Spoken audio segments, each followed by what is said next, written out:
passer à la présentation de notre cher invité. Pierre Hillard, vous êtes essayiste, pour ceux qui ne le connaissent pas encore, il n'y en a pas beaucoup, docteur en sciences politiques, ex-enseignant en relations internationales à l'École supérieure du commerce extérieur de Paris, spécialiste dans l'étude du mondialisme. Vous êtes particulièrement connu pour votre critique du processus technocratique de décomposition des nations et d'unification du monde. Alors, unification du monde, sous quelle forme? Nous allons certainement le voir aujourd'hui. Et sous quelle mystique? Alors, je vous renvoie à son précédent ouvrage. On en parlera peut-être un petit peu du machisme ce soir, ou en tout cas peut-être au niveau des questions-réponses. Voilà. Vous êtes l'auteur, Pierre, de Minorité et régionalisme dans l'Europe fédérale des régions, de la décomposition des nations européennes, de l'Union euro-atlantique à l'État mondial, la marche irrésistible du nouvel ordre mondial, destination Babel, la fondation Bertelsmann et la gouvernance mondiale, tout ça aux éditions François-Xavier de Guibert, c'est ça. Et on a commencé un peu plus à vous connaître, on va dire, parce que ça venait un petit peu avec cette mode des vidéos et des conférences sur Internet, avec un ouvrage dont on a quelques exemplaires ici que je vous conseille vivement, qui s'appelle Chronique du mondialisme, aux éditions de notre ami Anthony, ici présent, Les retours aux sources. Donc je salue sa venue ici. Un livre, donc, Pierre, qui a fait l'objet d'une conférence, d'ailleurs, ici même, à Nice, il y a 4-5 ans à peu près. En 2012. En 2012, 5 ans. Un autre sujet. Et une conférence, si vous ne l'avez pas vue, que je vous conseille, parce que elle a fait date, et qui a été, entre autres, organisée par un autre camarade ici présent, Pierre-Antoine Lacvent, qui est journaliste indépendant. Je voulais faire une blague sur un journaliste indépendant en disant comment on peut reconnaître un journaliste indépendant, c'est celui qui a découvert le 15 du mois, mais je ne sais pas si elle est très très drôle. Pierre, vous avez également préfacé un livre majeur de Carol Quigley, toujours aux éditions Le Retour aux sources, Histoire secrète de l'oligarchie anglo-américaine, un livre majeur, indispensable à toute bonne bibliothèque. Voilà. Alors, pour finir, ou pour enchaîner, il y a une rubrique dans Wikipédia, moi, qui m'intéresse toujours, c'est la rubrique classification. Quand on va voir un petit peu à qui on a affaire. Alors, je cite, Pierre Hillard est couramment décrit comme complotiste. Conspiracy Watch, qui sait, peut-être que vous le direz, indique que vous êtes devenu une icône du web conspirationniste pour vos diatribes contre le nouvel ordre mondial.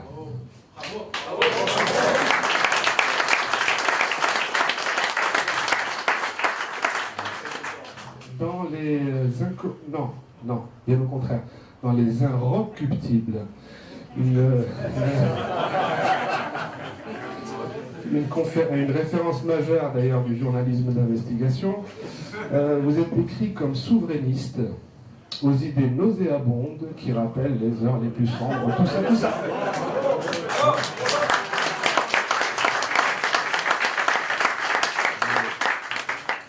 Tandis qu'une certaine Alice Massamy vous présente comme un catholique intégriste. Avec ça, Pierre... Avec ça, Pierre, vous êtes chaudement habillé pour l'hiver. Voilà, un hiver d'ailleurs qui, entre nous, là on est un jour d'élection, s'annonce assez rude. Voilà, donc à propos de rudesse, et je vais finir là-dessus, à propos de rudesse à venir et du meilleur moyen de s'en prémunir, à savoir la culture, la juste, la vraie, nous sommes très fiers de vous recevoir à nouveau sous le soleil méditerranéen, cher Pierre, pour une conférence qui nous a été promise avec de belles révélations et tirée de votre dernier ouvrage, pas tout à fait paru aux éditions Le Retour aux sources, pardon. Encore une fois, nous sommes désolés.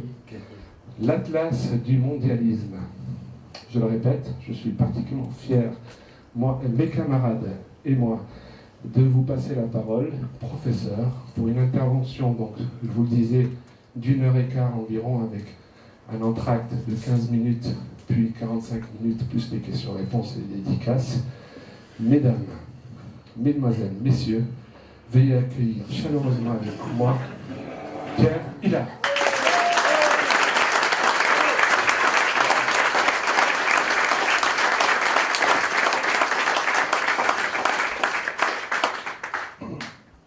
Eh bien, je ne peux que remercier toutes les personnes plutôt populaires de m'avoir accueilli ici gentiment et vraiment dans un cadre idyllique.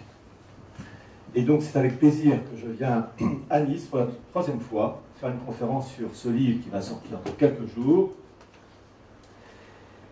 Sujet très vaste, atteinte du mondialisme. En fait, c'est un immense puzzle. Loin de moi de pouvoir tout traiter, mais en tout cas de voir beaucoup d'éléments suffisamment étayés pour ne donner envie à personne de décommander ce livre et de patienter quelques jours. Et si vous avez des récriminations, eh bien, engueulez l'éditeur.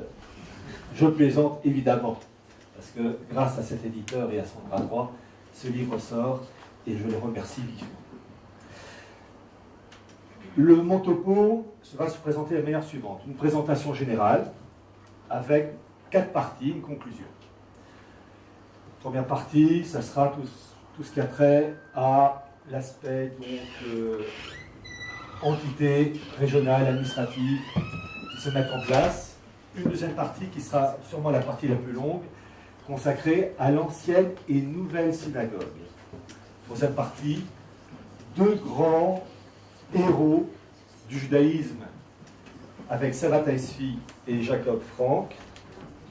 Une quatrième partie plus concrète sur l'histoire du chemin de fer de Bagdad, inséparable de l'histoire du sionisme, et une conclusion. Voyez-vous, le mondialisme est très vaste, c'est une pâte malléable, un immense puzzle, et pour illustrer ce mondialisme, je vais commencer avec l'élection d'Emmanuel Macron. Comme j'ai eu l'occasion de le dire il y a quelque temps de ça à Paris, Emmanuel Macron est arrivé au pouvoir le jour de son investiture avec, vous savez, l'Ode à la joie de Beethoven, suivi ensuite de la pyramide en arrière-fond. Déjà, le coup de la pyramide, tout le monde a réagi. Mais en ce qui concerne l'Ode à la joie, il y a peu de personnes qui ont véritablement saisi le sens mystique de cette histoire, puisque l'Ode de la joie, la 9e de Beethoven, s'appuie sur un poème de Schiller. Et lorsqu'on lit le poème de Schiller, on se rend compte qu'il est imprégné de Kabbale, influence juive, en particulier quand il parle du Götterfunken, les étincelles de divinité avec un dieu qui se tient au-dessus de la voûte céleste.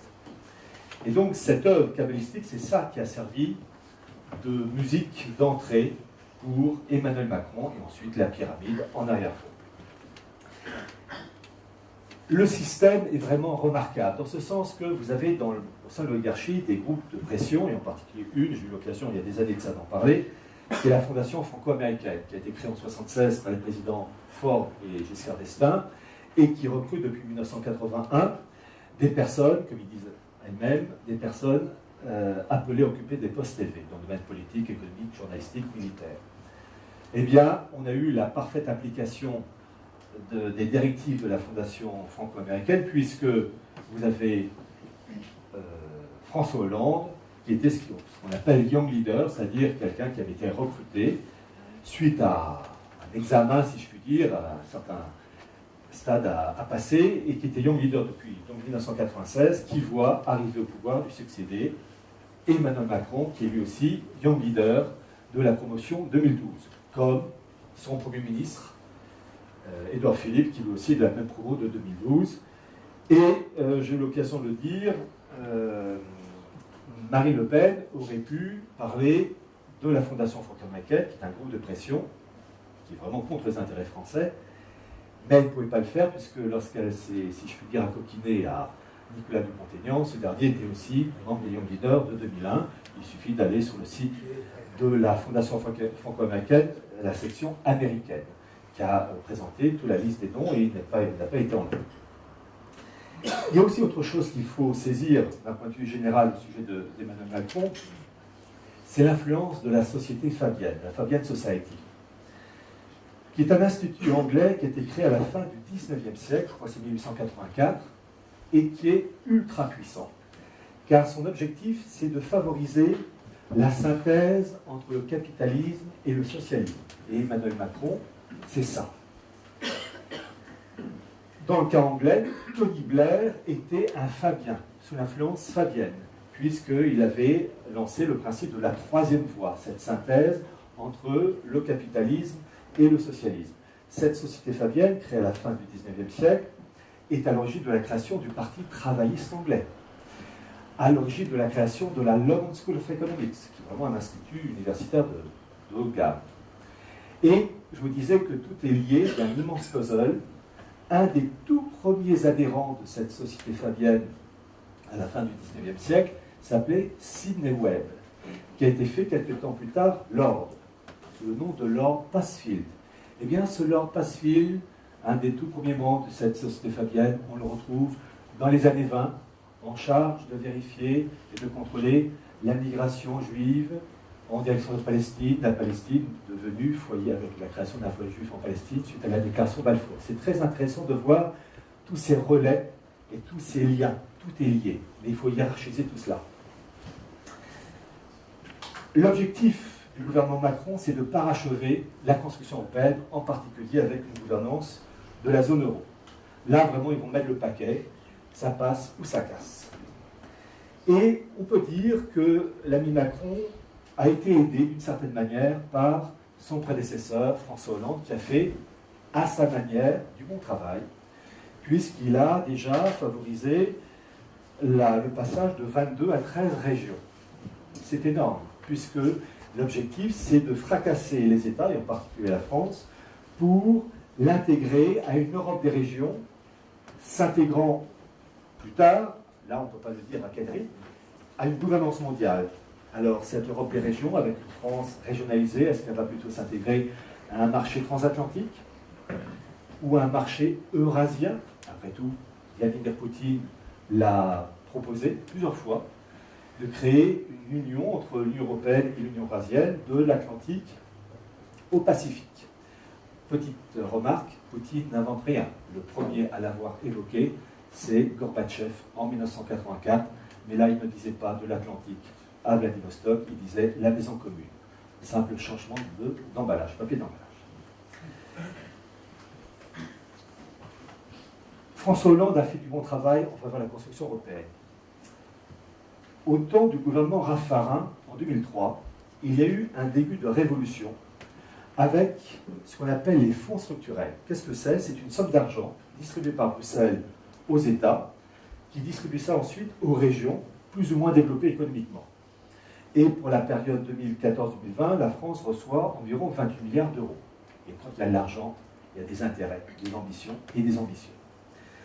Normalement, cet argent était donné au préfet, c'est-à-dire l'autorité de la loi, qui ensuite distribuait cette somme d'argent aux conseils régionaux. La première évolution, c'était en 2003, où le gouvernement Raffarin a décidé que le conseil régional alsacien recevrait directement cette somme d'argent, non pas par le préfet, mais directement de Bruxelles. Ce qui fait que l'interlocuteur direct de l'Alsace, ce n'est plus la France pour la gestion des fonds structurels, mais Bruxelles avec tous les lobbies et groupes de pression qui sont derrière. Évidemment, à cette époque, en 2003, tous les conseils régionaux de France ont, pardonnez-moi l'expression, gueulé face à ce privilège.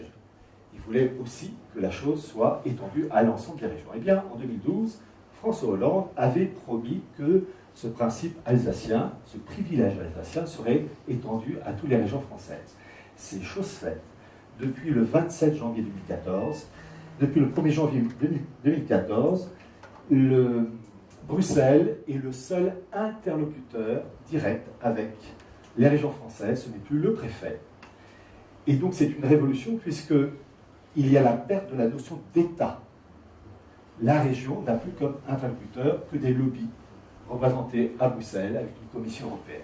Donc c'est un événement extraordinaire et à ma connaissance, je n'ai pas entendu les partis politiques dits patriotes, et en priorité le Front National, en parler. C'est quand même un événement.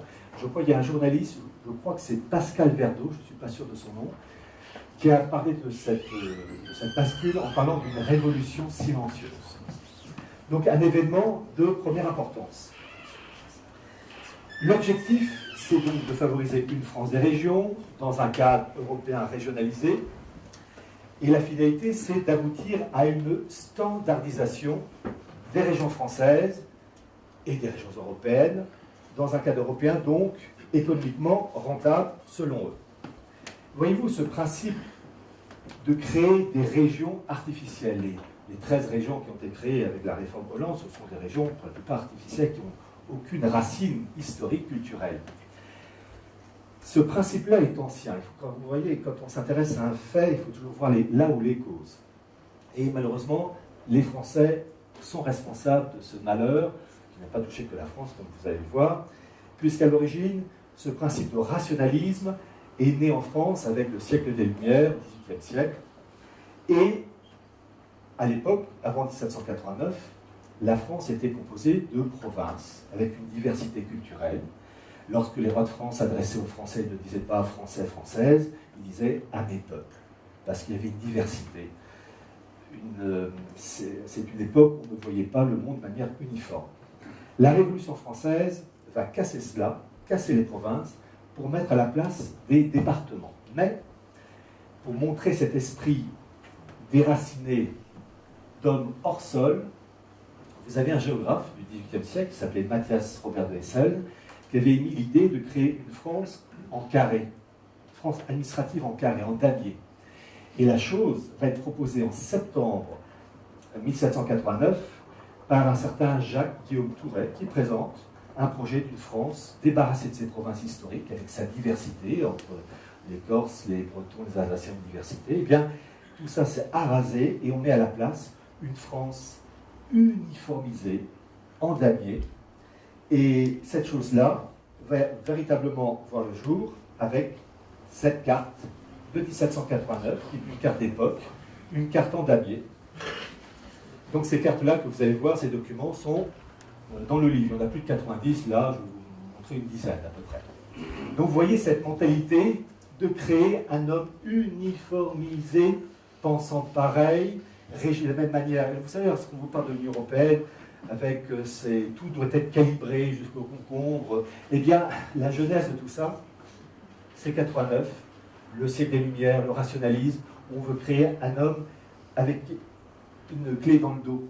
C'est atroce, uniformisation complète. Un homme déraciné. Mais, pour des raisons d'ordre pratique, liées à la réalité du terrain, ils ont dû gommer ces carrés pour en faire les départements, à cause des fleuves, des rivières, des montagnes, etc. Donc c'est révélateur de cette mentalité d'uniformisation d'un homme unique, avec l'idée de casser les origines. Mais, c'est ça qui est terrible, le mal est contaminant. Dans ce sens que la Révolution française a donné des idées. Et dans le cas de cette France en damier, il y a eu l'influence française à l'égard de l'Empire ottoman, avec ce qu'on appelle les jeunes Turcs. Les jeunes Turcs, c'est une création, la date n'est pas l'effet du hasard, c'est le 14 juillet 1889, création d'un parti Union et Progrès, qui regroupe des jeunes Turcs. Je parlerai tout à l'heure plus précisément de ces jeunes Turcs, mais sachez qu'à l'origine, ce sont des Juifs faussement convertis à l'islam, qu'on appelle les Domnais, littéralement apostats, et qui, imprégnés de cet idéal révolutionnaire d'hommes uniformisés, vont favoriser l'équivalent du département dans l'Empire ottoman, dans le cadre de ce qu'on appelle les vilayettes. Un mot différent, mais pour dire la même chose, c'est-à-dire des entités administratives purement artificielles. Donc l'influence française, la révolution d'un homme hors sol, vraiment touche l'Empire ottoman via l'influence de personnes appartenant à un courant d'idées ennemis des valeurs traditionnelles et des valeurs nationales propres à chaque pays. Ça n'a pas concerné que la France et le monde turc. Il y a un pays plus proche de nous qui a été touché, c'est l'Allemagne.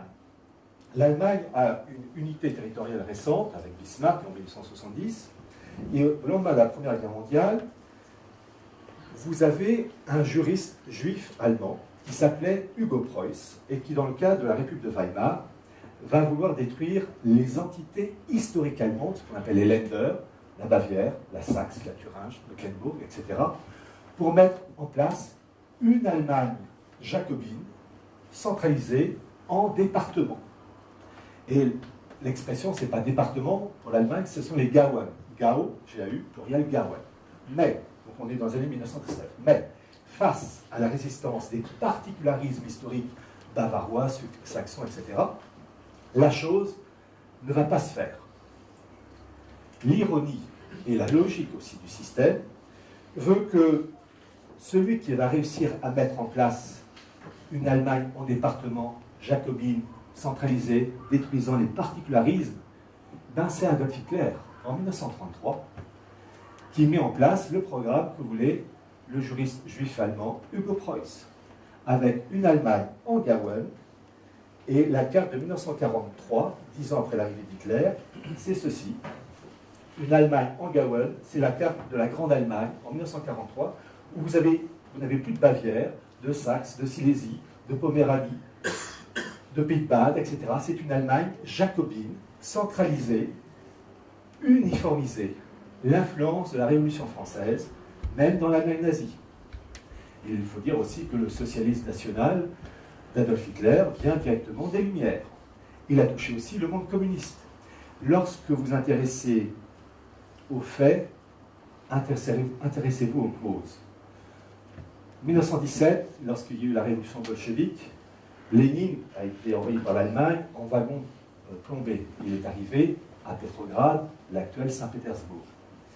Et lorsqu'il est arrivé à Saint-Pétersbourg, enfin Petrograd à l'époque, il a été accueilli par un comité d'honneur. Et le comité d'honneur, il y avait un orchestre bolchevique qui lui a joué une musique. Savez-vous quel morceau de musique l'orchestre bolchevique a joué? L'Aude à la joie? Non. Ça aurait pu. En fait, et c'est très révélateur, on peut ne pas être d'accord avec une idéologie, mais il y a une logique. Lénine était un grand, lui et les autres bolcheviks étaient un grand admirateur de la Révolution 1789, de Robespierre. Eh bien, l'orchestre bolchevique, pour accueillir le camarade Lénine, a joué la Marseillaise. La Marseillaise, mais c'est logique. Il y a une filiation, il y a une généalogie. Donc il est tout à fait normal que les bolchos aient joué la Marseillaise pour accueillir le camarade Lénine. Voyez-vous, ce principe de créer des entités territoriales artificielles a bien perduré, avec lequel la France, on est passé de 22 à 13 régions. Et dans le cadre de l'Europe, il y a la volonté de créer ce qu'on appelle les eurorégions. Qu'est-ce que les eurorégions? Eh bien, pour faire court, les eurorégions, ce sont les départements de l'Union européenne. C'est-à-dire que dans la logique du système, il s'agit de donner des primautés de plus en plus grandes aux régions, d'effacer les frontières des États, et ça, pour cela, vous avez un institut européen qui s'appelle l'ARF, l'Association des régions frontalières européennes, qui en fait, à l'origine, est entièrement allemand. Un de ses présidents, d'ailleurs, s'appelait Wolfgang Schäuble, l'actuel ministre des Finances du gouvernement Merkel. Et l'objectif, dans les textes officiels, c'est de transformer les frontières d'État en frontières administratives. Et donc, les régions ayant de plus en plus de pouvoir, par exemple entre l'Allemagne et la France, l'Alsace et Pays de Bade, on efface la région et on regroupe, on modèle un nouveau corps administratif. Et l'Alsace-Pays de Bade devient donc une entité administrative, une sorte de grande région, mais un grand département de l'Union européenne. Et compte tenu que je suis à Nice, eh bien je me suis dit, autant présenter une eurorégion qui vous concerne tous, c'est l'eurorégion Alpes-Méditerranée, où vous avez différentes régions, la frontière italienne, côté français, côté italien, Val d'Aoste, etc. La frontière devient administrative et on remodèle et on crée le département non pas en carré, mais la version vilayette, la version Gao, la version eurorégion. à l'échelle d'un continent. L'Eurorégion, c'est le département de l'Union européenne, c'est-à-dire une entité administrative avec finalité, en bout de course, un salaire régional qui va varier en fonction des autres eurorégions, mais aussi, et ça nous prend au bout du nez, des remboursements de médicaments, de lunettes ou des dentistes tirés vers le bas, parce que ces eurorégions, pour accueillir des multinationales, vont toujours, pour tout ce qui a trait aux protections sociales, tirer vers le bas. Donc ce seront les salaires régionaux les plus bas qui attireront les multinationales. Donc c'est ça qu'il faut voir en bout de course. Création d'entités territoriales artificielles, les eurorégions, constituant une mosaïque européenne, elle-même en bout de course, s'intégrant à une gouvernance mondiale. Alors, évidemment, le projet est à très long terme, mais je trouve que depuis un certain temps, quand même, les choses s'accélèrent, surtout que beaucoup de Français sont inconscients de l'existence de cette eurorégion, par exemple, Alpes-Méditerranée. Qui, ici, connaissait cette eurorégion? Ben, écoutez, c'est aller remercier les Estrosi. Voyez-vous, dans cette histoire, le phénomène, il est mondial. Et il y a un autre pays qui est concerné dans cette histoire, ce sont les États-Unis. Les États-Unis doivent eux aussi intégrer une gouvernance mondiale. Et suite à la crise de 29, vous avez eu des tentatives déjà de fracasser l'État américain. Alors il faut savoir que l'État américain, avant la Seconde Guerre mondiale, était constitué de 48 États. Après la Seconde Guerre mondiale, il a fallu rajouter l'Alaska, les îles Hawaï. Mais avant 1939-45, États-Unis constitué de 48 États, même si c'est un pays récent, quand même des États obéissant un peu au courant migratoire du XVIIe et du XVIIIe siècle surtout. Et à cette époque, profitant de la crise, il y a eu déjà des volontés planistes de recomposition du territoire américain, en particulier ce document de 1934 où le territoire américain est subdivisé en 12 blocs régionaux, prélude à une tentative de gouvernance mondiale. Le document, je ne vais pas vous le montrer parce qu'il n'est pas là, mais il est dans le livre. Mais j'ai dans le livre Atlas du mondialisme une carte de 1942 de la gouvernance mondiale. Vous avez des blocs nord-américains, sud-américains, etc. Donc on voit qu'il y a déjà des préparatifs, déjà, profitant de la crise de 29, du désarroi de l'époque, de créer déjà un territoire américain fracassé dans un but lointain d'intégration à une gouvernance mondiale. Et puis, j'ai dans le bouquin plusieurs cartes de l'évolution du territoire américain en plusieurs blocs, et une des toutes dernières date de 2016, les États-Unis, actuellement donc constitués de 50 États, Texas, Floride, etc., subdivisés en 7 méga-régions.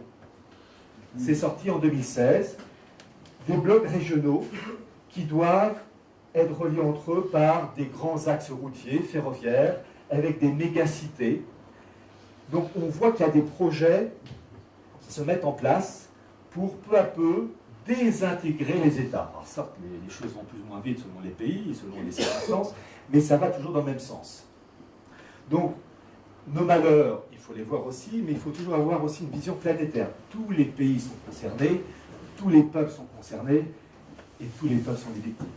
Que ce soit les peuples français, allemands, américains, tout le monde passera la casserole, si je puis dire, sauf évidemment s'il y a suffisamment de prise de conscience pour renverser la vapeur. Donc tous ces éléments sont là pour préparer une gouvernance mondiale. Mais quand on s'intéresse à une gouvernance mondiale, il faut toujours s'intéresser au tourneur d'esprit, à la tournure d'esprit et aux référents philosophiques religieux. Et là, je vais traiter d'un sujet qui est le plus difficile à aborder. Je vous demande de vous accrocher. Je ne rigole pas. C'est une étude sur l'ancienne et la nouvelle synagogue. Il faut connaître le judaïsme et différents judaïsmes. Ce que je vais raconter, c'est le plus factuel possible. Il est possible que je choque certains. Loin de moi l'idée de blesser certaines convictions. Mais il n'empêche que lorsqu'un fait est solidement établi, on s'y plie et on ne fait pas de sentiments. Pour comprendre le judaïsme et l'esprit qui va avec les répercussions, il faut savoir que dans le judaïsme, il y a un judaïsme avant le Christ et un autre après le Christ. D'un point de vue factuel, le judaïsme avant le Christ, il y a ce qu'on appelle la Torah écrite. La Torah, c'est la loi. La Torah écrite qui se compose de la Genèse, l'Exode, Nombre, Lévitique, Deutéronome. Dans sa partie chrétienne, on appelle cela le Pentateuque. Mais dans sa partie chrétienne, donc Exode et Genèse, etc., dans la partie chrétienne, ces 5 livres sont repris, mais sans reconnaître, évidemment, l'autorité et les interprétations rabbiniques.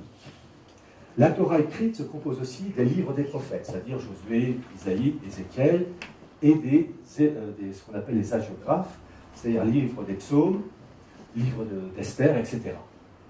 Parallèlement à cette Torah écrite, vous avez la Torah orale, qui a été transmise par Dieu à Moïse sur le mont Sinaï. Et cette Torah orale, transmise par Dieu à Moïse, a été ensuite transmise à Josué, et ensuite à quelques érudits. La chose ne devait se faire que par voie orale, en aucun cas par écrit, et toujours réservée à une minorité. En raison des aléas de la vie juive, avec les occupations entre autres romaines, vous avez eu une bascule suite à la destruction du temple en 70 après Jésus-Christ par les troupes romaines de Titus. Et vers l'an 100 après Jésus-Christ, le nombre de rabbins capables de transmettre cette Torah orale était tellement réduite qu'il a été décidé de la mettre par écrit. Cependant, cette transmission était déjà fortement corrompue en raison de morts parmi les rabbins du fait de l'occupation romaine et des aléas de l'histoire. Et le premier à avoir lancé ce passage, cette bascule de la Torah orale à une Torah écrite, c'est le rabbin Akiba, vers l'an 100. Il faut impérativement connaître ces points-là, parce qu'on ne peut pas comprendre et connaître le sionisme si on ne comprend pas le démarrage. Vous avez donc la mise par écrit d'une transmission orale, en fait déjà fortement corrompue du fait de la disparition de nombreux rabbins qui connaissaient cette transmission depuis Josué et Moïse. Le rabbin Akiba le fait, et vers l'an 100, et cette chose est poursuivie par un autre rabbin, le rabbin Anassi, vers 200 après Jésus-Christ. Et cette bascule donc, se fait entre 100 et 500 après Jésus-Christ. Chiffre arrondi évidemment, mais retenez 100 à 500 après Jésus-Christ. Il y a cette bascule de la Torah orale qu'on met par écrit. Et ça donne quoi? La Mishnah, les écrits, la Gemara, qui sont les commentaires de ces écrits, et l'ensemble donne ce qu'on appelle le Talmud, avec un Talmud venant de la terre d'Israël, le Talmud de Jérusalem, et une autre partie venant de la diaspora juive de Babylone, le Talmud de Babylone.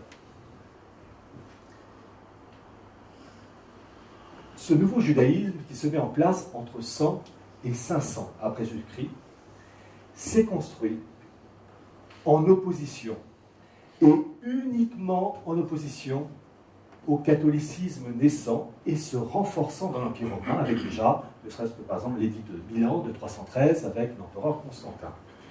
Donc, pour comprendre ce nouveau judaïsme, il faut toujours le comprendre en opposition à son contre-modèle. Ce nouveau judaïsme s'est vraiment élaboré en opposition au catholicisme. Et je dis bien, peu importe vos convictions, uniquement en opposition au catholicisme. Pourquoi?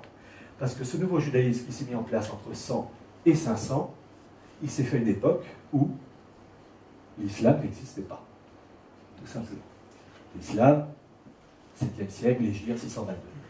Donc, peu importe vos idées, vos convictions, pour comprendre le judaïsme, le nouveau judaïsme, qui n'a rien à voir avec le judaïsme d'avant le Christ, ce nouveau judaïsme se construit uniquement en opposition face à un rival, qui est le catholicisme, qui se répand de plus en plus dans l'Empire romain. Ça, c'est un point capital à comprendre et à retenir. Au sujet du Talmud, que je vous ai cité, qui s'est mis en place, je vais vous donner une définition exacte du Talmud. Et pour cela, il est très intéressant d'avoir la définition de la part d'un ex-rabbin. Vous avez des juifs qui se sont faussement convertis au catholicisme, mais vous avez aussi des juifs qui se sont réellement et sincèrement convertis au catholicisme. Et c'est le cas de ce rabbin du XIXe siècle, qui s'appelait Paul David Drac, le rabbin Drac, qui va réellement se convertir au catholicisme. Et, de par son passé, sa formation, il connaissait parfaitement tout ce qui était Talmud et Kabbale. Donc, quand il parle, et en plus, compte tenu que c'était un homme sincèrement converti, on peut s'appuyer sur ses propos. Je vous donne la définition du Talmud selon l'ex-rabbin Drac. Je cite, Talmud est un terme hébreu rabbinique qui signifie doctrine, étude. Il désigne plus particulièrement le grand corps de doctrine des Juifs auxquels ont travaillé successivement, à des époques différentes, les docteurs les plus accrédités d'Israël. C'est le code complet, civil et religieux de la synagogue. Voilà. Il faut bien comprendre que parallèlement à cette Torah écrite et le Talmud, il y a un autre élément qu'il faut voir, c'est la Kabbale. Kabbale veut dire transmission, tradition. C'est une sorte de théologie mystique, spéculative. Et elle s'est construite, elle aussi, en opposition donc au catholicisme naissant dans l'Empire romain. Je vais vous donner la définition de la Kabbale, parce qu'il y a dans cette tradition orale la bonne tradition orale avant le Christ, au temps de Moïse, et la mauvaise, selon l'ex-rabbin Drac. Et il faut bien comprendre ces distinctions. Je vais vous lire, c'est un peu long, mais il faut impérativement comprendre cela. Je cite l'ex-rabbin Drac. Kabbale, nom hébreu signifie enseignement, doctrine qu'on reçoit, c'est-à-dire admet sans examen, avec une foi entière, d'une autorité digne de toute notre confiance. Le Talmud appelle souvent Kabbale tous les livres du Vieux Testament autres que le Pentateuque. Il faut faire deux parts bien tranchées de la science kabbalistique. La première, la Kabbale vraie et sans mélange, qui s'enseignait dans l'ancienne synagogue et dont le caractère est franchement chrétien. La deuxième, la Kabbale fausse, pleine de superstitions ridicules et en outre s'occupant de magie, de théurgie, ça veut dire forme de magie pour communiquer avec les bons esprits, de goétie, cela signifie magie pour évoquer les mauvais esprits, en un mot, telle qu'elle est devenue entre les mains des docteurs kabbalistes de la synagogue infidèle qui a fait divorce avec ses propres principes.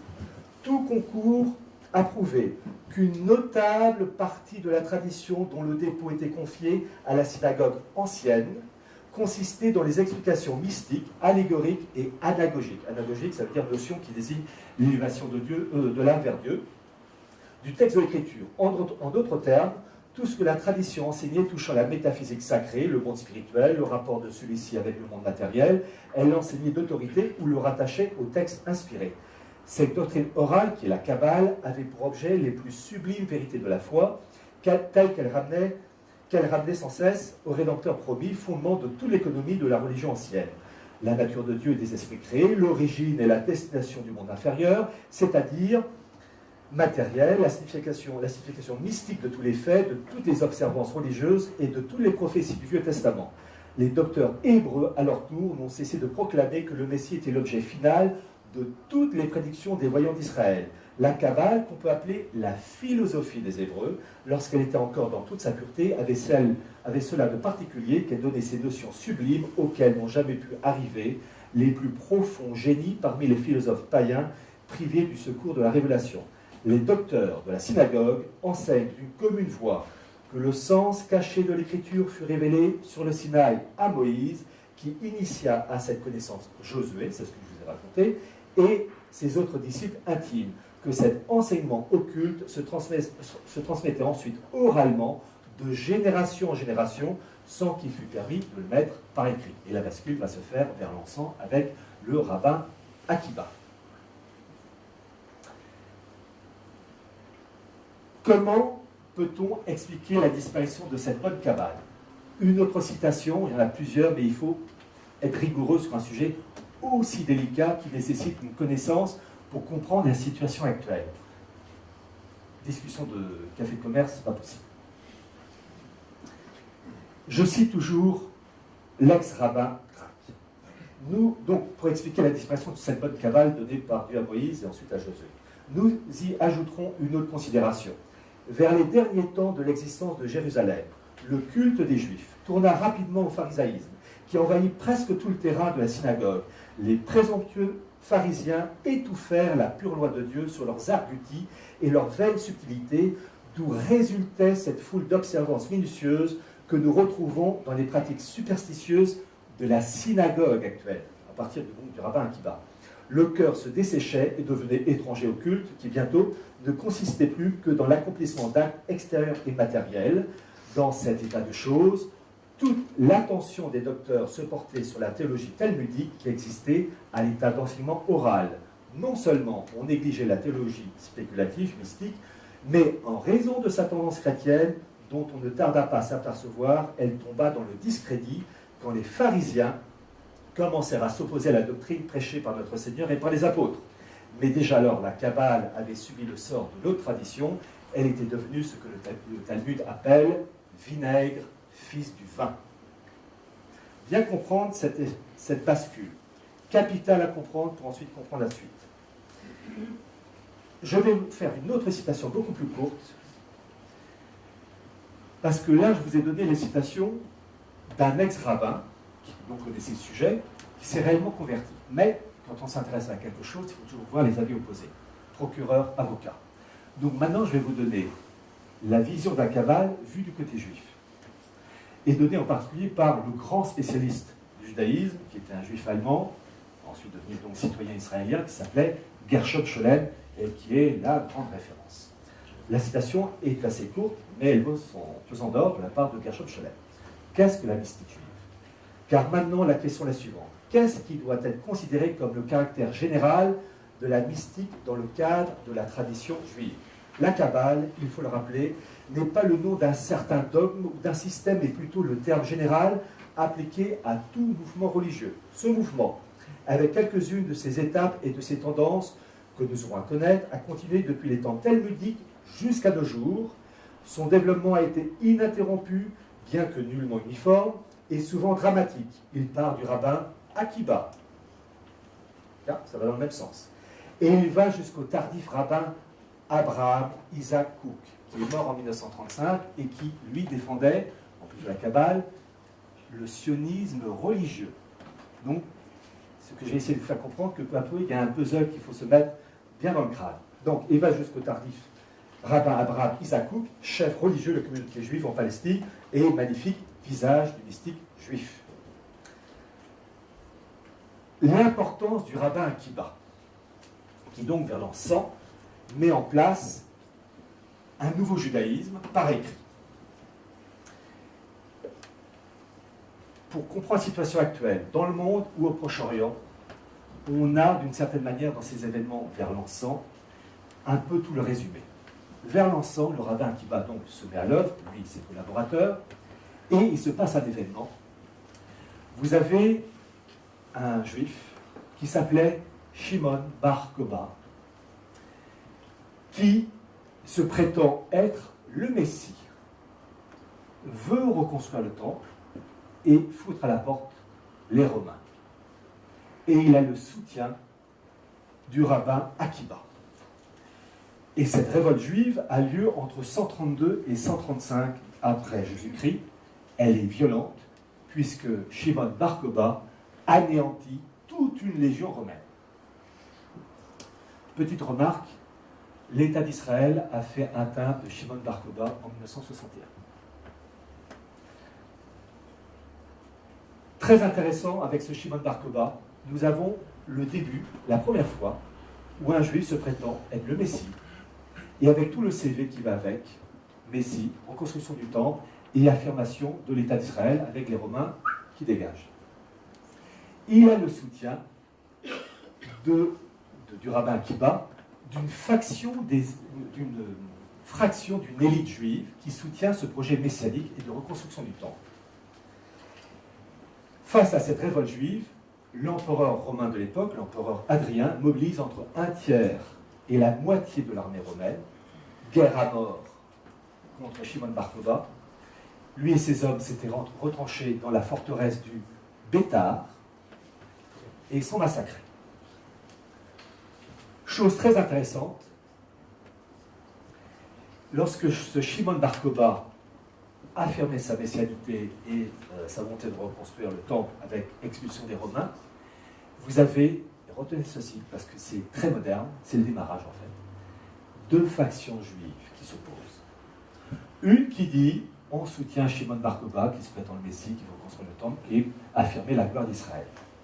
Et une autre faction juive, sacerdotale, qui s'oppose et qui dit non, c'est pas à l'homme de faire ça. Il n'y a que le Messie qui peut vraiment rétablir la gloire d'Israël et permettre ensuite la construction du temple. Donc dès le début, vers l'ensemble, on a deux factions juives qui s'opposent. L'une qui dit nous, les hommes, on va prendre les devants, forcer le trait, reconstruire le temple, etc., pour obliger le Messie à venir. Et une autre faction qui dit non, non, non, nous on ne fait pas, on n'a pas à intervenir, il n'y a que le Messie qui peut agir. Et ce processus, cette caractéristique va durer jusqu'à aujourd'hui. Et vous pouvez le constater en prenant une chaîne. Prenez un bout de chaîne avec le rabbin Akiba, Shimon Bar Kokhba, et l'autre bout de la chaîne avec Theodor Herzl, qui reprend le même projet de Grand Israël, de reconstruction du temple, avec une apparence laïque. C'est ça qui est trompeur, c'est que Theodor Herzl présente une apparence laïque, et vous allez voir, je vais l'expliquer un peu plus tard, une apparence apparemment non religieuse. Mais en fait, c'est très trompeur. Vous allez voir qu'il avait déjà des références bibliques, la Genèse 15-18, et je dirai tout ça tout à l'heure plus précisément. Et entre ces deux chaînes, bouts de chaîne, Shimon Bar Kokhba avec le rabbin Akiba et Theodor Herzl, vous avez sur 2000 ans d'histoire juive, les factions juives qui s'opposent. Une faction qui dit nous les hommes, on met le paquet et le Messie viendra. Une autre faction qui dit non, non, non, ça c'est au Messie de le faire, nous on n'a rien à faire. Et vous avez eu par exemple au XIIIe siècle, avec les rabbins Boulafia et Narmanide, au XVIe siècle avec les rabbins Molcho et comment s'appelait l'autre, Rovni, ces rabbins se sont adressés aux autorités de l'époque, les princes et les papes, pour inciter à faire la guerre aux musulmans, aux Ottomans en particulier, dans l'espoir de repeupler, de favoriser ce courant migratoire juif vers la Palestine, avec ensuite en arrière-fond la construction du temple. Et cette chose-là a été très bien expliquée, entre autres, par Youssef Indy dans son livre Occident et Islam. Cependant, la première réussite migratoire de juifs d'Europe vers la Palestine, c'est au XVIe siècle, avec un marane, c'était un juif faussement converti au catholicisme, qui s'appelait Miguez, et qui va travailler au sein du gouvernement ottoman, un très haut poste, et il prend un pseudo, si je puis dire. Alors là, sincèrement, j'ai déjà eu l'occasion de le dire lors d'une conférence, mais je ne fais que reprendre le nom tel qu'il a été écrit par l'historien juif anglais, professeur Oxford, qui s'appelait Cecil Rhodes, R-O-T-H, pour ceux qui voudraient avoir le bouquin. Cet homme-là s'appelait Joseph Nazi. Et son nom s'écrit tel que le présente Cecil Rhodes, N-A-S-I. Donc moi je sais. Joseph Nazi, qui va donc, au sein du gouvernement ottoman, au XVIe siècle, favoriser pour la première fois un courant migratoire de juifs d'Europe vers la Palestine, vers Safed. C'est la première manifestation d'un sionisme en action. Ayant cité le Talmud, sa fabrication, il faut rappeler qu'en plus de la Kabbale, il y a des livres mystiques. Alors, la question de tous les citer, mais il y a quand même quelques ouvrages qu'il faut connaître. Gershom Scholem cite en particulier le premier ouvrage mystique, alors imprécision vu le manque de documents, mais un ouvrage qui s'appelait le Sefer Yetzira, qui se met en place entre le 3e et le 7e siècle après Jésus-Christ, et puis un autre ouvrage évidemment archi connu, le Zohar, avec Moïse de Léon, au XIIIe siècle. Pour définir la Torah, ces kabbalistes estiment que cette dernière présente 3 caractéristiques. C'est un ouvrage céleste qui exalte le divin. Deuxième point, son interprétation permet de mieux comprendre l'histoire du monde. Et enfin, troisième point, son interprétation permet de répondre aux doutes du croyant. Cependant, vous allez voir, les choses se mettent tout doucement en place. Dans l'alphabet hébreu, vous avez 22 lettres. Et la compréhension de la Torah, elle est sans fin, elle est sans limite, en raison d'une combinaison et de mélange de lettres sans arrêt. Et Gershom Scholem le dit d'une manière très nette. Je le cite. Dans la Torah, chaque place des lettres, peu importe leur sens dans le discours humain, symbolise un aspect de la puissance créatrice de Dieu qui est à l'œuvre dans l'univers, et précisément, de même que les pensées de Dieu, en contraste avec celles des hommes, de l'homme, sont d'une profondeur infinie, de même, il n'y a pas une seule interprétation de la Torah dans le langage humain qui soit capable d'embrasser toute sa signification. Donc bien comprendre, à cause de ce mélange possible de 22 lettres de l'alphabet hébreu, la compréhension de la Torah est infinie. C'est très important à comprendre. Pourquoi? Parce qu'à côté de ces 22 lettres de l'alphabet hébreu dans la Torah, vous avez ce qu'on appelle les séphirotes. Alors d'abord, je parle des séphirotes de l'époque médiévale, pas de la période entre le 3e et 7e siècle, pour ceux qui connaissent le sujet. Les séphirotes de l'époque médiévale, la séphira, pluriel les séphirotes, qu'est-ce que c'est? D'abord, il y en a 10. Les séphirotes sont les qualités émanant de Dieu. Alors je dis bien émanant, parce que les mots ont leur importance. Les qualités émanant de Dieu, il y en a 10, sont tous les cités: sagesse, miséricorde, intelligence, patience, majesté. Et ces kabbalistes, avec ces 22 lettres de l'alphabet hébreu et ces 10 séphirotes, disent qu'on peut faire des mélanges infinis et découvrir de nouvelles vérités. À côté de ces éléments, il faut ajouter un autre point très important, la gnose. Que veut dire gnose? Ça veut dire connaissance. C'est un ensemble de spiritualité remontant à la période antique, Égypte, Mésopotamie. Et les gnostiques disent que tout ce qui est autour de nous, le monde, est une émanation de Dieu. Tout est panthéisme, pan, tout, théos, Dieu. Tout est émanation. Bien comprendre l'opposition complète entre ce que je vous disais tout à l'heure, entre le judaïsme et le catholicisme. Dans le judaïsme, et la Kabbale en particulier, c'est une émanation.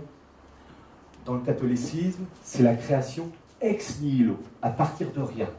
Donc, émanation, pensez toujours au principe du radiateur, ça chauffe, une émanation de chaleur, et on s'éloigne, la chaleur se réduit, alors que dans le catholicisme, c'est une création ex nihilo, ce n'est pas une émanation.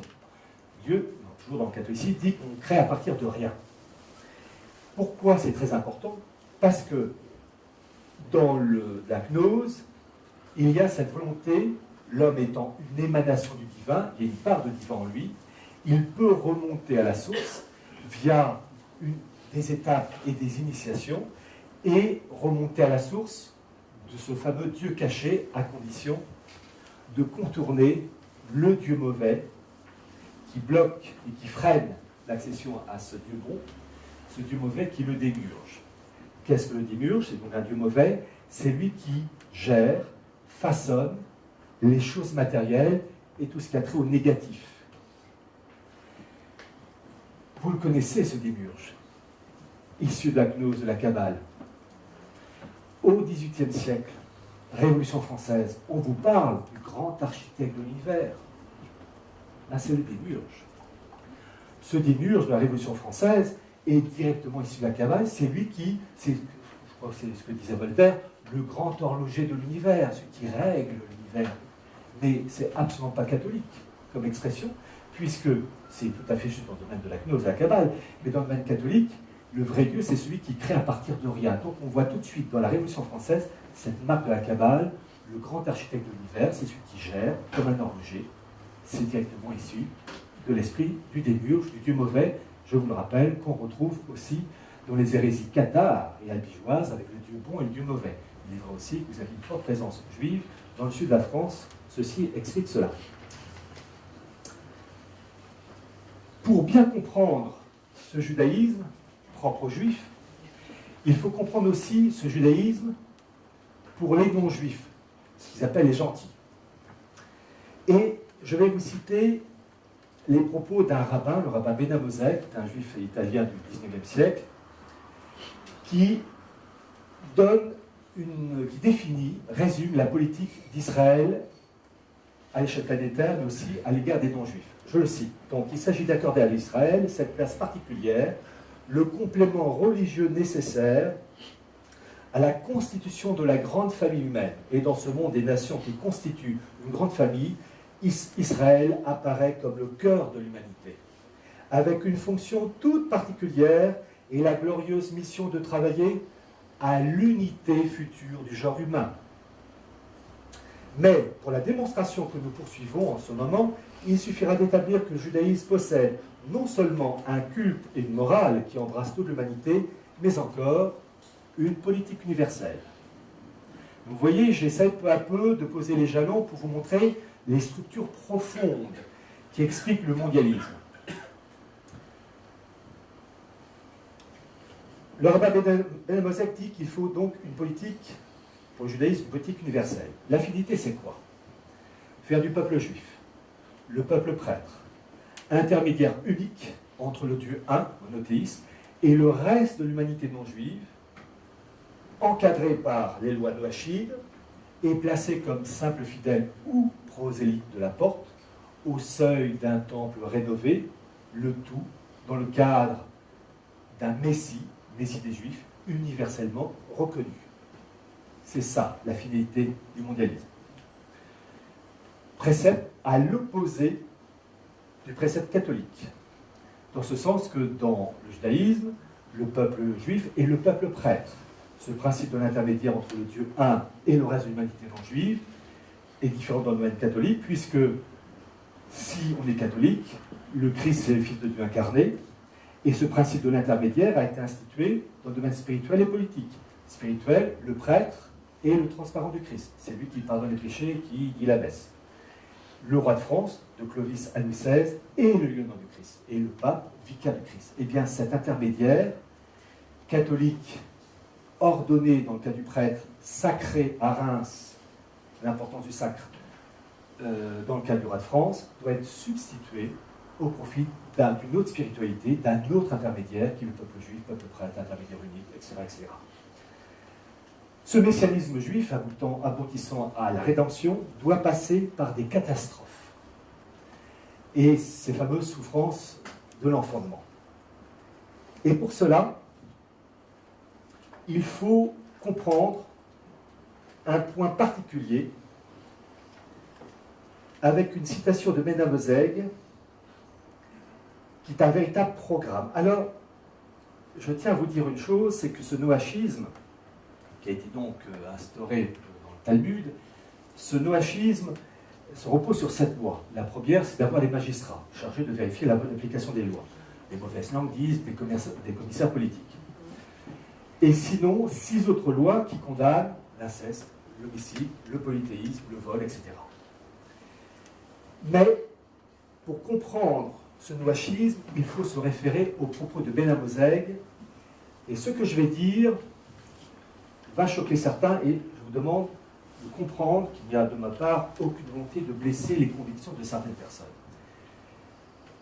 Passé le moment de surprise, voire même d'être choqué, je vous demande de prendre le dessus et de réfléchir. Avant de vous lire le passage propre à Benamosek, il est possible de dire, quand on connaît bien l'histoire du noachisme et des préceptes pour les non-juifs, que le noachisme, dans le cas de la synagogue, disons pour dire d'une autre manière, l'islam, dans le cas du noachisme, ne gêne pas la synagogue. J'ai eu l'occasion de dire que l'islam défendait des valeurs. Je l'ai dit dans le passé, et je le redis aujourd'hui. Il est toujours facile d'organiser une Gay Pride à Paris ou à Berlin. Allez le faire à Marrakech, Alger et Tunis. Les musulmans défendent des valeurs qui sont perdues en Occident. Et c'est tout à leur honneur. Je le reconnais, on m'a traité de pro-musulman, mais ce n'est pas une question de pro-musulman, c'est tout simplement par honnêteté. C'est un fait. Mais il n'empêche que dans le cas du noachisme, il est possible de dire que l'islam ne gêne pas la synagogue. Comment peut-on dire cela? Eh bien, je vais m'appuyer sur les propos du rabbin Ben Amozeg. Je le cite. « La religion de l'humanité n'est autre que le noachisme, non qu'elle ait été instituée par Noé, mais parce qu'elle remonte à l'alliance faite par Dieu avec l'humanité en la personne de ce juste. Voilà la religion conservée par Israël pour être transmise aux gentils, les gentils et les non-juifs. Et comme cette religion dont nos prophètes ont annoncé le triomphe pour des temps messianiques, comme religion de l'humanité convertie au culte du vrai Dieu, n'est autre que le noachisme, on peut continuer à l'appeler le christianisme, débarrassé toutefois de la Trinité et de l'incarnation. Dans le judaïsme, vous avez le Dieu un. Dans l'islam, vous avez le Dieu un. Dans le catholicisme, il dit que c'est un monothéisme. Mais il y a ce dogme, qui est pris pour les juifs comme pour les musulmans, d'ailleurs comme un polythéisme, le dogme de la Sainte Trinité. Et donc, il dit, ce christianisme peut être conservé à condition de gommer cette Sainte Trinité. Et il ajoute, à condition aussi d'enlever le principe de l'incarnation. Le Christ, dans le christianisme, est dit comme fils de Dieu incarné. Dans l'islam, Mahomet, un homme hors norme, est un homme. Ce n'est pas le fils d'Allah incarné. Vous voyez ce que dit ce rabbin? Il dit bien, il faut un Dieu un, donc pour les judaïsme c'est bon, l'islam c'est bon, mais le catholicisme, il faut supprimer cette trinité. L'incarnation, il n'y a pas d'incarnation dans la religion musulmane. Il y en a une dans le catholicisme. Ça doit être supprimé. Donc, débarrasser toutefois de la Trinité et de l'incarnation, croyances qui sont contraires à l'Ancien Testament et peut-être au Nouveau. Quant à la personne de Jésus dont vous ne me parlez pas, je vous dirai cependant, parce que cela a son importance, et que peut-être la question est très légitimement au fond de votre pensée, que, écoutez bien, pourvu qu'on ne lui attribue point la divinité, il n'y aurait aucun mal à faire de lui un prophète. C'est exactement le cas de l'islam. Jésus est un prophète, et il précise, donc, il n'y aurait aucun mal à faire de lui un prophète, à le considérer comme un homme chargé par Dieu d'une auguste mission religieuse. Vous voyez, dans le cas du noachisme, l'islam ne gêne pas, puisque ce Jésus est reconnu comme un simple prophète, alors que dans le catholicisme, c'est le Fils de Dieu incarné, donc il faut gommer ça. Je continue. Vous serez l'instrument de la providence de Dieu envers l'humanité. Je ne voudrais point vous parler avec une trop grande hardiesse, mais cependant, je ne puis vous taire que ce devoir exclut le sacerdoce catholique. Pourquoi? Dans le catholicisme, le prêtre est ordonné et il a, si on est croyant, évidemment, je parle uniquement du mode d'emploi, je ne parle pas des... Il a la possibilité de pardonner les péchés, de dire la messe, transformer le pain et le vin en corps et sang du Christ. Évidemment, pour ces choses-là, pour les Juifs, c'est une abomination à effacer, à détruire. Donc, un curé, oui, mais débarrassé de ses caractéristiques. Donc, ce que je vous demande, en dehors peut-être du choc pour certains, c'est de comprendre la logique du raisonnement de l'adversaire. Vous pouvez faire ça à condition d'enlever ceci. Et ensuite d'établir des comparaisons et de voir qu'il y a des choses qui vont convenir à l'islam, Dieu un, pas de trinité, pas d'incarnation, Jésus saint prophète, mais dans le cas du catholicisme, ça bloque. Donc il faut gommer tout ça. Avant toute chose, je voudrais que vous persuadiez bien que cette religion noachide dont vous me dites entendre parler pour la première fois, et la plupart des gens sont dans ce cas, n'est pas une trouvaille que j'ai personnellement faite, encore moins une invention de ma part, une sorte d'expédient de polémique plus ou moins heureuse. Non, c'est un fait étudié, discuté à chaque page de notre Talmud. Donc le noachisme, c'est bien un truc talmudique, à chaque page de notre Talmud. Et aussi généralement admis par nos docteurs qu'il est peu connu, disons même méconnu ailleurs. Le judaïsme, écoutez bien, opère une distinction entre les juifs et les gentils. Une distinction entre les juifs et les non-gentils. Il y a deux humanités, d'une certaine manière. D'après ces enseignements, les premiers, les juifs, se trouvent soumis comme près de l'humanité à la règle hiératique mosaïque. Les seconds, les non-juifs, les laïcs, dans l'humanité, ne sont soumis qu'à la seule ancienne et perpétuelle religion universelle, au service de laquelle les juifs et le judaïsme tout entier ont été placés. Je ne cesserai de vous répéter que le noachide est bel et bien dans le giron de la seule Église vraiment universelle, fidèle de cette religion comme le juif en est le prêtre. Chargé, ne l'oubliez pas, d'enseigner à l'humanité la religion de ses laïcs, comme il est tenu, en ce qui le concerne personnellement, de pratiquer celle des prêtres. Voilà l'expression exacte de la doctrine du judaïsme.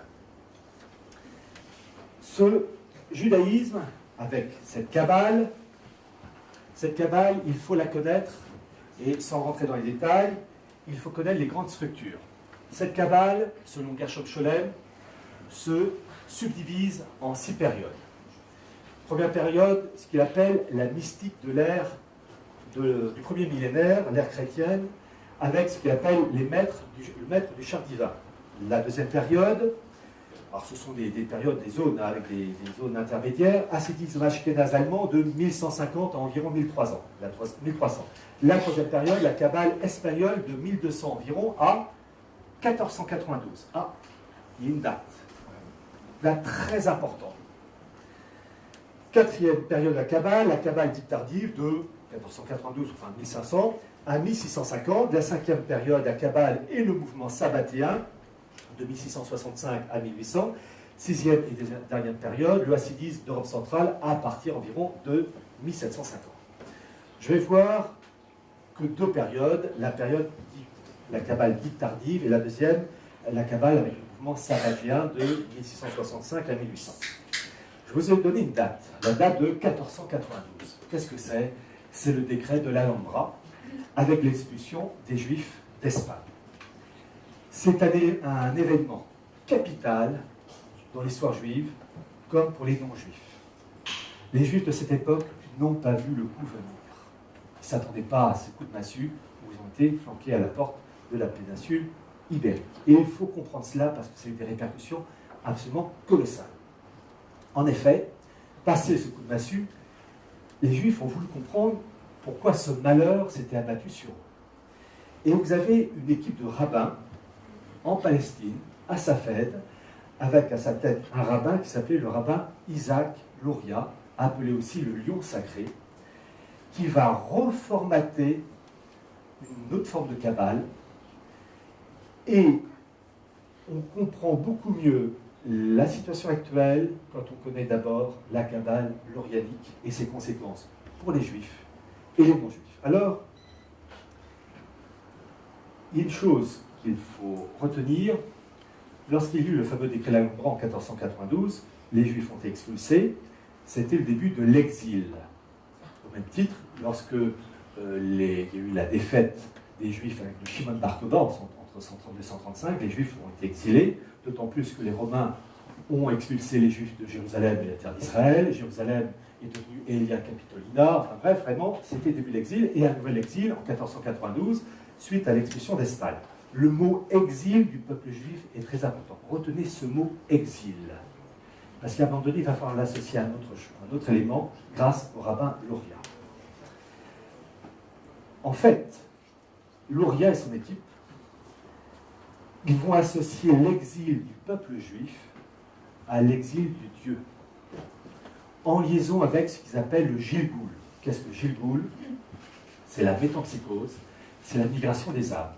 Petit rappel, nous sommes au XVIe siècle, cette métempsychose, migration des âmes, Gilgoul, on retrouve cela au XIIIe siècle avec les cathares et les albigeois, qui croyaient en un Dieu mauvais et un Dieu bon, mais aussi avec la migration des âmes. Donc déjà l'influence de la métempsychose juive, elle n'a pas commencé avec le rabbin Isaac Luria. Il y a un vocabulaire à avoir. Vous avez un vocabulaire dans le domaine juridique, vous avez un vocabulaire dans le domaine médical, et vous avez un vocabulaire dans le domaine judaïque qu'il faut comprendre. Je vais vous citer les 4 points de la réforme lurianique. Accrochez-vous, c'est capital à comprendre, c'est une autre étape. Si on loupe cette étape, on ne comprend pas après. D'abord, je vous cite ces 4 points, et après je vais les reprendre. La réforme lurianique s'appuie sur 4 points. Premier point, la rétraction. Deuxième point, la brisure des vases. Troisième point, la restauration, le tikkun. Quatrième point, l'élévation des étincelles. Et après ça, on dit, le mondialisme, le mondialisme, c'est déjà ça. Et vous allez comprendre pourquoi. La rétraction, premier point, selon Luria. D'abord, il reste fidèle au principe kabbalistico-gnose de l'émanation. La création, tout ce qui est création du monde, ce n'est que l'émanation des qualités de Dieu. sans quoi il est logique, puisque s'il disait que c'est une création ex nihilo, il serait plus juif, il serait cadeau. Bon. Mais il va introduire un autre concept dans ce principe de l'émanation.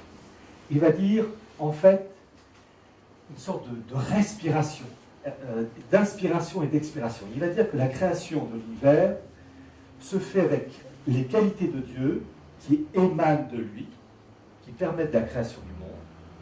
Et puis à un moment donné, il y a une inspiration des qualités de Dieu et il y a un vide qui se crée. Ce vide est appelé péchiru.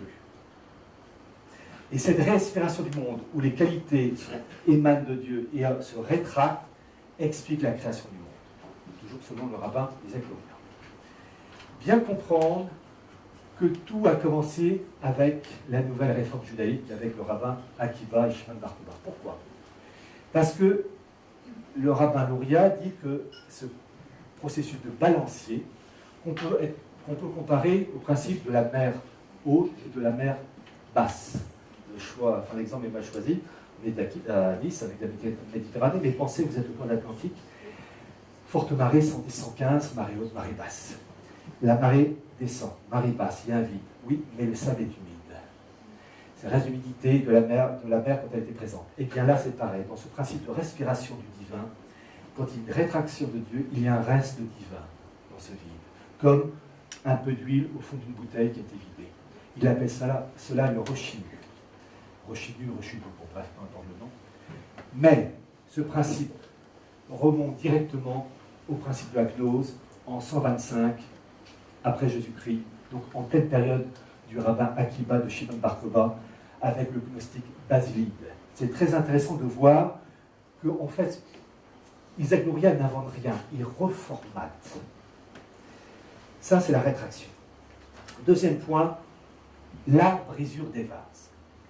Je vous ai dit qu'il y avait, en plus de l'alphabet hébreu, il y avait aussi les 10 séphirotes, les 10 qualités de Dieu, qui permettent d'expliquer la création du monde. Et ces séphirotes sont des émanations divines, des substances divines. Mais Luria précise que ces substances divines, il y a un double emploi. Ce sont à la fois des substances divines, mais aussi des récipients. Kéli, je prends en hébreu. Donc bien comprendre ces séphirotes, qualités de Dieu, qui permettent d'expliquer la création du monde, sont à la fois substance, récipient. Substance, récipient. Et selon Luria, il se produit un événement dramatique. Ces récipients, qui sont donc des substances divines, devaient recevoir la substance divine des séphirotes.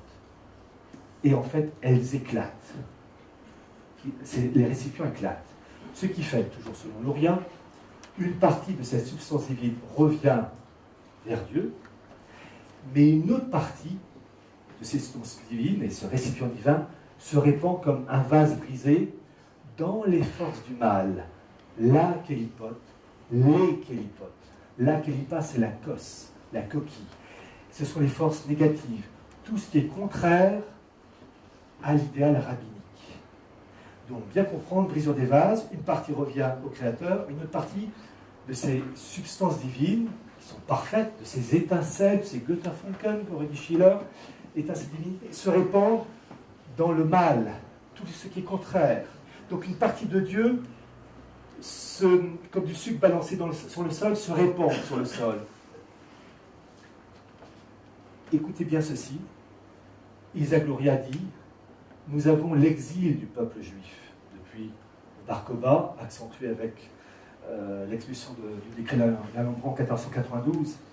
Et Isaac Luria associe l'exil du peuple juif avec l'exil des substances divines, l'exil de Dieu. Il dit: le peuple juif a son sort lié à Dieu qui est exilé dans les forces du mal. Leurs sorts sont liés. Alors, pour voir et comprendre les conséquences de cette politique, il dit que ces kélipotes, qui représentent des choses négatives et contraires à l'idéal rabbinique, pour réparer cette chose, il faut procéder au troisième élément, qui est la restauration, le tikkun. C'est-à-dire qu'il faut combattre les éléments contraire à l'idéal judaïque. Politique, religieux, tout. Et en particulier, il précise l'expression du mot « jardin d'Éden ». Pour l'équipe de Luria, Adam était l'homme parfait qui enfermait en lui tous les âmes de l'humanité, donc juives et non juives. Et du fait du péché d'Adam, ce jardin d'Éden, qui était la perfection, est détruit. Mais, ajoute-t-il, ce jardin d'Éden ne peut être retrouvé que si on détruit ces kélipotes contraires à l'idéal rabbinique pour retrouver un nouveau jardin d'Éden après la rédemption. Et il y a chez les juifs, les élites juives, cet idéal du nouvel Adam qui déjà s'est mis en place dans un cadre qui va vous paraître évident dans quelques minutes, mais qui va vous surprendre. Il y a eu dans l'histoire du judaïsme cette volonté de créer un nouvel Adam, une parodie d'Adam. Au XVIe siècle, vous avez un rabbin, le rabbin Leuve, de la République tchèque actuelle, qui, au XVIe siècle, a créé ce qu'on appelle le golem. Le golem, c'est cette construction de terre et d'argile qui représente une silhouette humaine avec une force extraordinaire et des pouvoirs magiques, et qui dépend de son créateur. Et quelquefois, ce golem échappe à l'autorité de son créateur. C'est une parodie de la création. Et vous avez donc depuis le XVIe siècle ce qu'on appelle la statue du golem de Prague, qui est donc le résultat de cette création et qui a fait des petits, si j'ai pu dire, parce que je peux vous dire à tous et à toutes que vous connaissez tous la statue du golem de Prague, en particulier avec le film Star Wars et avec le playboy du coin, Dark Vador, puisque Dark Vador, c'est la statue du golem de Prague.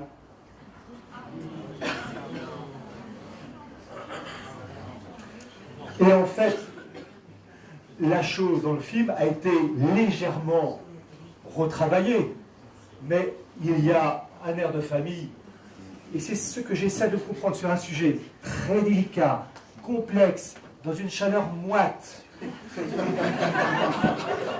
C'est pour ceux qui peuvent s'étonner que le sujet demande des connaissances étape par étape. Je ne peux pas vous balancer ça tout de suite. Il faut que je commence par le judaïsme d'avant le Christ. Ah bon, d'accord, bon, d'accord. Après, il y a un nouveau, ah oui, il y a le rabbin Akiba. D'accord, ben, j'ai rien contre. Pourquoi, qu'est-ce qu'il fait?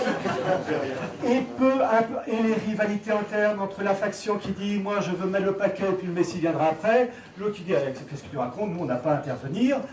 C'est au Messie d'abord sur le boulot, nous, on viendra après. Et toutes les répercussions d'ordre politique, spirituel, jusque dans les films, qui avait compris qu'en fait, le Dark Vador, en fait, c'est une émanation de l'esprit du judaïsme et de la Kabbale.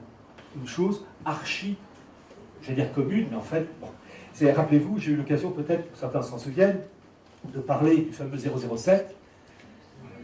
Et en fait, à l'origine, c'est un occultiste, donc là aussi, baignant de la gnose, la Kabbale, qui s'appelait John Lee, qui, imprégné donc de la Kabbale juive, adressé des documents fin 16e siècle, oui, c'est les années 1590, elle est morte en 1602-1603, Élisabeth Ier d'Angleterre, et il fournissait des documents avec simplement 007. 00 c'était ses yeux, uniquement réservé à la reine, et 7 le chiffre de la totalité dans le domaine de la Kabbale.